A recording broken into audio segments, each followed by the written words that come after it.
कि मतलब हाँ ब्रदर ने बोल दिया है, तो जो शादी से पहले भी गर्लफ्रेंड बॉयफ्रेंड बना के रखे हैं उनके लिए ये ग्रीन सिग्नल नहीं है। इसलिए मैंने कहा शादी के बिस्तर को पवित्र या अशुद्ध मत करो, बाइबल का वचन कहता है। तो शादी के पहले किसी भी प्रकार का रोमांस व्यभिचार है। तो उस चीज में क्लियर हूँ जवानों, कहीं पर भी गैप नहीं ढूंढना है आपको। जो यूट्यूब में रील में आप इंटरनेट में देखकर भावना आ जाती है कि मेरी भी गर्लफ्रेंड होगी, मैं भी उसको किस करूंगा, मेरा भी एक बॉयफ्रेंड आएगा मैं उसको किस करूंगी, ये सब व्यभिचार है। बाइबल साफ साफ कहती है व्यभिचार है।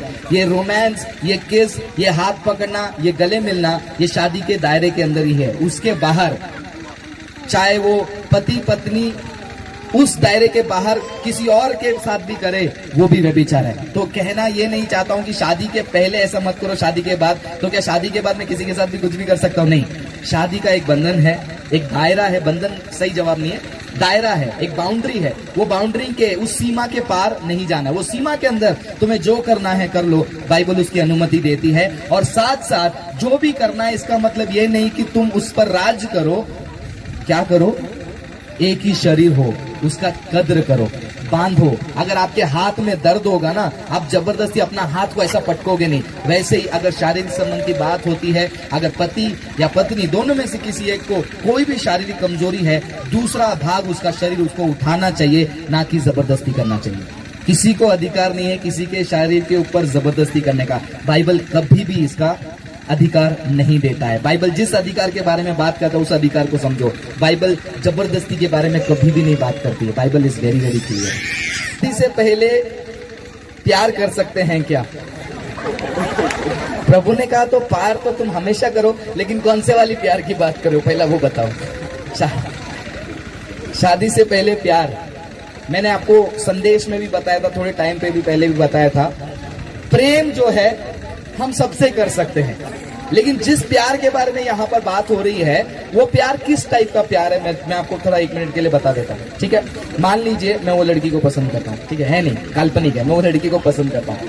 अब मुझे उसके ऊपर प्यार करना है। ये किस प्रकार का प्यार होगा? क्या वो प्यार उस प्यार के समान होगा जो मैं अपने बहन के ऊपर दिखाऊंगा, क्योंकि बहन भी लड़की है और वो दूसरी लड़की है, वो दोनों पे भी मैं प्यार करता हूँ। ये दोनों प्यार सेम सेम होगा क्या? नहीं ना, अलग अलग प्यार होगा। तो यानी कि ये लड़की पे जो मेरा प्यार आएगा वो रोमांटिक प्यार होगा, बराबर। रोमांटिक प्यार क्या होता है? मैं उसके सुंदरता के बारे में निहारूंगा, फिर उसके आंखों के बारे में बात करूंगा, फिर शादी के बारे में सोचूंगा, फिर गले मिलने के बारे में सोचूंगा, फिर किस करने के बारे में सोचूंगा, रोमांस के बारे में सोचूंगा, हाथ पकड़ने के बारे में सोचूंगा, गले मिलने का। अकेले बैठे रहूंगा तो दोनों एक साथ मिलने वाला वो कैसा लगेगा, वो वाले। तो यानी कि ये सारा जो रोमांटिक विचार है, वो रोमांटिक विचार मैंने पहले ही बताया, वो शादी के उस सीमा के अंदर वाली है। अगर शादी के सीमा के अंदर वाली कोई भी सामग्री को बाहर निकालोगे, डिस्काउंट नहीं मिलेगा, उसको व्यभिचार ही कहा जाता है। अगर शादी से पहले अगर किसी को आप पसंद करते हो, जैसे कि नहीं वो मुझे पसंद आया, मैं उससे शादी करना चाहती हूँ, मैं शादी करना चाहता हूँ, तो मैंने आपको ABCD सिखा दिया ऑलरेडी। अगर वो ABCD को अगर आप तेल में डाल के फ्राई करके छोड़ दोगे और बोलोगे कि मैं तो बस अपने ख्यालों में खोते ही रहूंगा, यानी कि अगर उस व्यक्ति से आपकी शादी हो या नहीं हो पता नहीं, आपकी पत्नी जो नहीं है, आपका पति जो नहीं है, उसके साथ आप रोमांस कर रहे हो, जो कि बाइबल के अनुसार व्यभिचार है। और उसी चीज से परमेश्वर आपको बचने के लिए चेतावनी देते हैं। तो शादी से पहले प्यार करना चाहिए, लेकिन ऐसा वाला प्यार शादी वाला है, उसे शादी के बाहर नहीं, शादी के अंदर ही रहने दे। और आगे भी इसका कंटिन्यूएशन है, क्योंकि कलीसिया में ऐसी बात होती है। तो कलीसिया में ऐसी बात होती है तो आपको आदर्श बनना है, आपको सुधारना है, और जो कर रहा है उसके सामने आप खड़े रहिए। मैं आपको एक छोटा सा मेरा पर्सनल गवाही देता हूँ। आप बोलना चाहते हो पूरा बोल दो। मैं अपना गवाही देता हूँ एक छोटा सा, ठीक है। मैं पहले मुंबई में कलीसिया है, वहां पर जाता था पहले। तो वहां पर अचानक से एक जवान लड़का आया, प्रार्थना अटेंड किया, चला गया।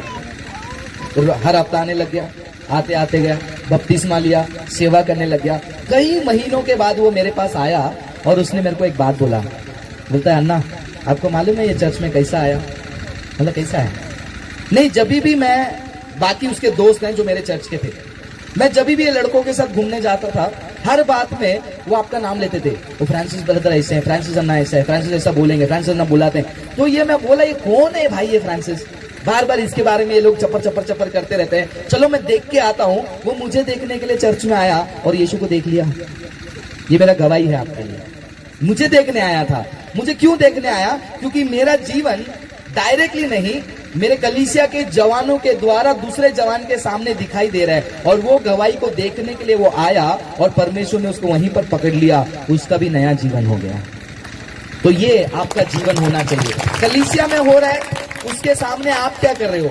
भीड़ में बह रहे हो? बहती गंगा में हाथ धोना है, या फिर उस बहती गंगा में आपको खड़े रहना और कहना है प्रभु में मैं स्थिर खड़ा हूं, कोई तूफान, कोई आंधी, कोई प्यार, कोई रोमांस, कोई मूवी, कोई रील मुझे टकराए तो भी कुछ नहीं कर सकता, मैं खड़े रहूंगा और मैं जवानों के लिए आदर्श बनूंगा। तीमती के जवान, जो तीमती नाम का जवान है, पौलुस ने उसको क्या कहा?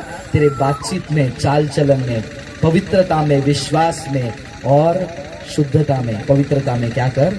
आदर्श बन, भाग, आदर्श बन, भाग, शिक्षाओं को पकड़े रहे और इवेंजलिस्ट का काम कर। तो कलीसिया में हो रही है तो आप उसके बीच में क्या कर रहे हो?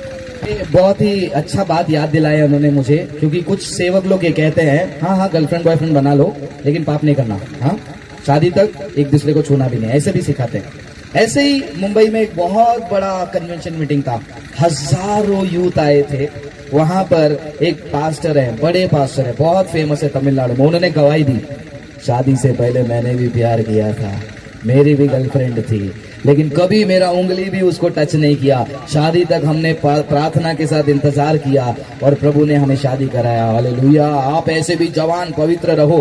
अब ये मीटिंग में मैं नहीं गया था, मेरा चर्च का एक जवान लड़का गया था और अगले दिन मेरे पास आया, बोलता अन्ना अभी मैं भी गर्लफ्रेंड रखेगा। मतलब क्यों? नहीं, वो इतने बड़े पास्टर है, उन्होंने कहा कि वो रखे थे, उनका उंगली भी उन पे नहीं लगा था, तो मैं भी गर्लफ्रेंड रखूंगा, कुछ गलत काम नहीं करूंगा। कितना गंदा शिक्षा सीख कर आया है। अब ये उसको देखकर इसको लगता है कि मेरा उंगली भी टच नहीं होगा, लेकिन आज के जमाने में ऐसा कुछ होता नहीं है। दिमाग जो है ना वो इंसान का बंदर है, यहाँ उछलेगा वहां उछलेगा, कब कहाँ पेड़ से उतरा उसको ही नहीं पता चलेगा। तो इसीलिए ये खेल, ये खतरों का खिलाड़ी वाला खेल मत खेलना।